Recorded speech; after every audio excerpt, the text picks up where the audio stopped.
ელენეს გამორჩეულობა იმაში კი არ არის, რომ მხოლოდ და მხოლოდ მედეგია. მისი გამორჩეულობა იმაშია, რომ ძალიან ბევრ ადამიანს აძლევს მაგალითს. მე ხას გავუსვამდი იმას, რომ ელენე მათთვის არის ძალიან დიდი ხნის თავის ტკივილი. ზუსტად მისი პოზიციების გამო. ამიტომ აქცენტს გავაკეთებ არა იმაზე, ვთქვათ, როგორი დედა ან როგორი საერთოდ ქალების მიმართ კოცებს რა დამოკიდებულება აქვს, ჩვენ ვიცით, მაგრამ ჩემთვის მთავარია, რომ ელენე მათთვის არის პრობლემა, იმიტომ რომ ელენე არის სამართლიანი, ძლიერი, მებრძოლი. მე არ მაქვს ყურების ჩამოშვების უფლება, იმიტომ რომ ელენე არ გვაძლევს ამის უფლებას, ის ციხიდანაც კი რაღაც მიმოწერში ხუმრობთ ხოლმე, რომ უკვე ისეთ წიგნებს სათაურებს იწერება იქიდან, მე რო ჯერ არც ნაყიდი და არც საკითხული არ მაქვს. ვიცი რომ არის ხნეთ იქათ მოძებნა, ელენე არის ადამიანი, რომელიც არასდროს საკუთარ თავთან არ მოიწყენს. არც ციხეში დაეცემა სულიერად და პირიქით. არ ჭირდება ჩემგან გამხნევება ელენეს. ეგ ყველამ ძალიან კარგად ვიცით. პირიქით კომუნიკაცია როდესაც გვაქვს წერილებით. სულ აქეთ გამხნევებს და აქეთ არის შემართებით. იმიტომ რომ ელენე მხნეთ არის, ჩვენ უნდა ვიყოთ მხნეთ.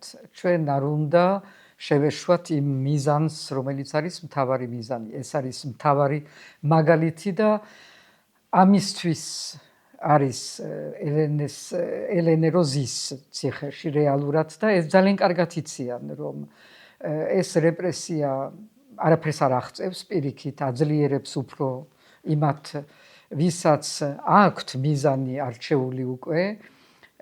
ძალიან ნიშანდობლივი არის, რომ დასჯა არ ყოფნით. დასჯის მერე კიდევ შეურაცხყოფაც უნდა მიაყენონ.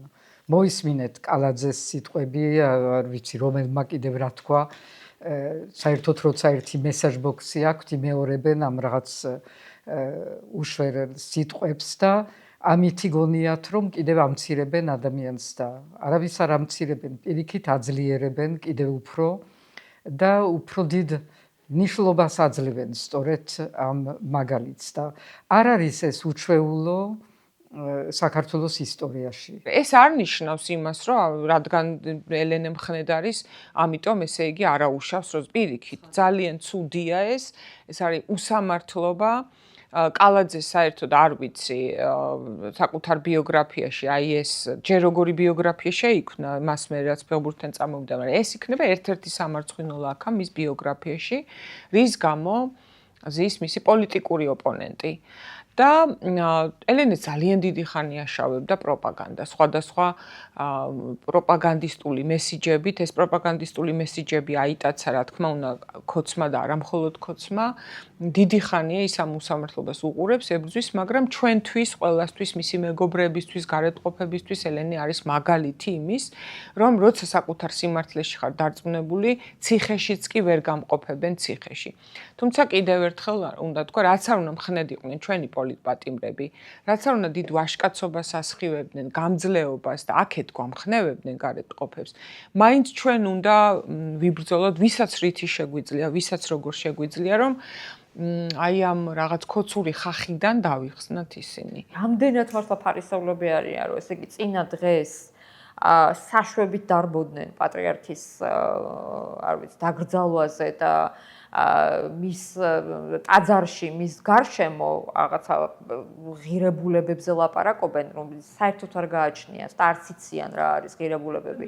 და ამ დროს, ხო, ეცადნენ, მაგრამ ბოლომდე რა თქმა უნდა ვერ გამოუვიდათ, იმიტომ რომ პროპაგანდა ყველაფერი გააკეთა, უბრალოდ ხალხმა ყველაფერი კარგად იცის და აი ამ დროს მეორე დღეს თუ მესამე დღეს ჩაატარო სასამართლო, ეგრეთ წოდებული სასამართლოს ხდომა, სადაც 4 შვილის დედას, რომელსაც არაფერი არ ჩაუდენია გარდა იმისა, რომ ბიძინა ივანიშვილს ეწინააღმდეგება, წელიწადი და 6 თვე ციხეში ტყუილად გაატარებინა. ისე როგორც ძალიან ბევრი ადამიანი ზის ციხეში ტყუილად, ხო? ანუ ჩემი აზრით ეს არის ზუსტად არა სიძლიერე და რაღაცა ძლიერება და სხივი, არამედ ეს არის პირიქით ძულურება, რომელსაც გამოხატავს ბიძინა ივანიშვილი მთლიანად. დედების ზრდიდან ბიჭებს ომში წასასვლელად და გასაგები არის, რომ უფრო მეტ რაღაცა ფუფუნებაში და ცდილობდნენ, რომ მიეცათ მათთვის ის, რასაც მერე შეიძლება ვეღარ მისცემდნენ და ამას აქვს ძალიან დიდი ლოგიკა. მაგრამ ქალები იყვნენ ღერძი ამ ქვეყნის, ამ ძალიან რთულ ისტორიის მანძილზე.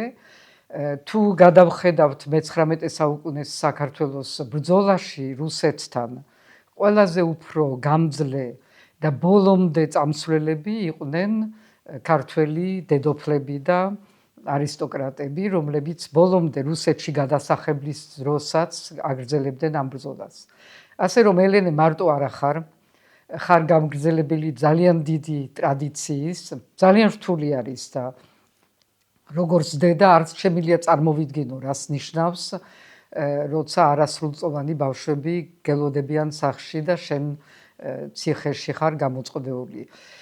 მესმის და კიდევ უფრო შეიძლება კიდევ უფრო რთული იყოს, როცა ხანშესული მშობლები გელოდებიან სახლში და იცი მათთვის რაც არ უნდა მხნეთ იყვნენ და არიან ვიცი ძალიან მხნეთ, მაგრამ მაინც რო იცი თუ რამდენად განიცდიან ამ სიტუაციას. მაგრამ ეს არის ხვედრი დიდი ადამიანების და მინდა ეს მოგილოცო ელენე. ქოცების სიტყვები არის ფარისევლობა და საერთოდ მაგალითად დრამატურგიაში აი დღესაც სტუდენტებთან ამას ვაუბრობდი, რომ გმირი, რომლის სიტყვები და საქმე რადიკალურად განსხვავდება ერთმანეთისგან, ვერ იქნება პროტაგონისტი, ვერ იქნება დადებითი პერსონაჟი.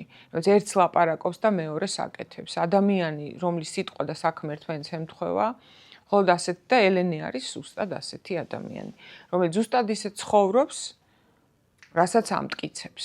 ჩვენ ყველა ვიქნებით თავისუფლები და პირველ რიგში ჩვენი სამშობლო. ალბათ არ ვამბობ, აი მართლა გუწფელად ძალიან ოპტიმისტი ვარ. არა იმიტომ ვარ ოპტიმისტი, რომ რაღაცა ვთქვათ, განსაკუთრებული ვიცი, არამედ გრძნობ. ანუ ეს სტრუქტურა, რაც აქვს ელენეს, რაც აქვს ძალიან ბევრ სინდისის პატიმარს, რაც აქვს ჩემ მეგობრებს, ვინც არიან ციხეში, ძალიან ბევრი ადამიანი.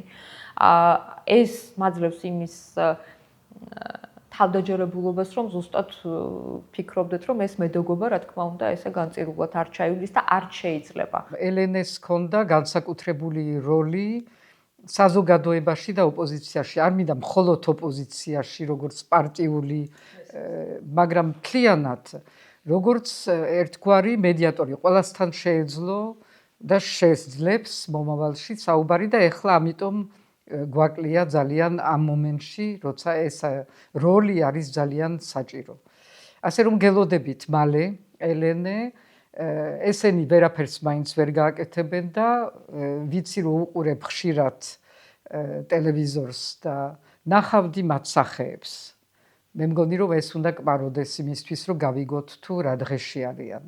ჩვენ მხოლოდ ცოტა ხანს კიდე გამძლეობა და შენ რაც მთავარი არის დიდი გამძლეობა გისურვებ.